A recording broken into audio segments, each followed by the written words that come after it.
Hey guys, welcome back to Retrospect. Today's video I'll be talking about 3 of my favorite paintbrushes to use.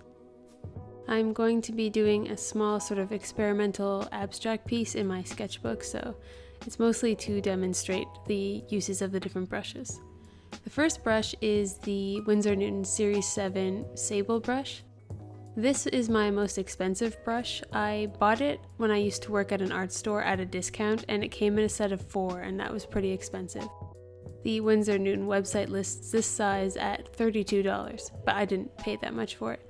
However, it is my nicest quality brush. It's made of Kolinsky Sable.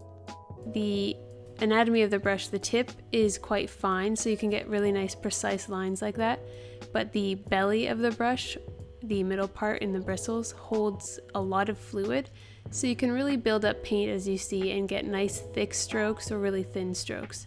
And it does hold a lot of water too, so you can get really pretty watercolor washes. It is a watercolor brush. The next brush that I use probably the most out of the 3 is the Winsor Newton Cotman Designer's watercolor brush, and I use it in a size 0. It's kind of like a liner brush in that it's very thin and straight. It doesn't really have a defined curved belly like the previous brush does, but it does have nice straight bristles, which are great for doing a lot of the outlines that I paint in my comic book inspired pieces. And it is great for even just filling in small areas of color like these triangles. I use it a lot to do the inking stuff on my pieces, but it's also really good just for scribbling around and stuff. Another thing that's important to note is that you should always clean your brushes and don't leave them in the water jar. If you leave them in there for too long, it can warp the tip and then you'll get this weird curved brush, which can be kind of difficult to use the way you were using it before. So clean them and make sure to rub the base of the bristles against the bottom so you get any paint that's left over there out too. The last brush that I use is a Blick Master Synthetic brush in a very tiny size. This is great for doing very precise detail lines. A lot of the times, if my previous brush is too big for comic book outline stuff, I'll use this brush. The tip of it is not as long, so it's harder to get really good curved shapes, though you can see it still does a really good job.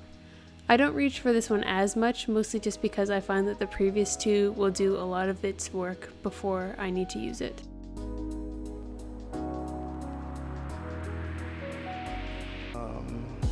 So you can see it can get a good variety of lines. The thickness of the line depends on how much pressure you apply and of course how much paint you have in the brush. So you can see it could get really thin lines there and also, fairly chunky.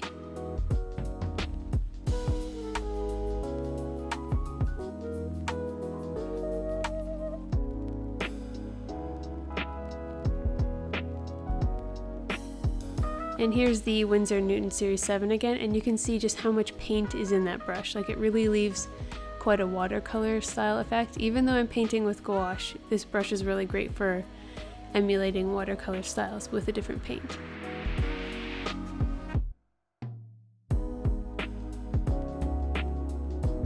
See, I haven't even dipped my brush in that time, and it still has all that yellow ochre paint in it.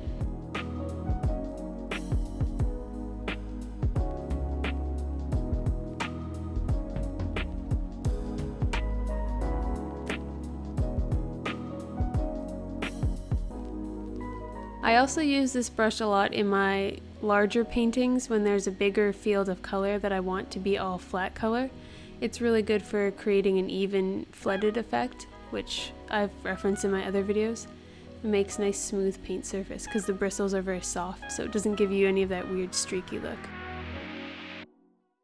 So I'm just gonna let this little video play out. You'll see the brushes in action a bit more, and you'll see what I made of this strange little abstract piece.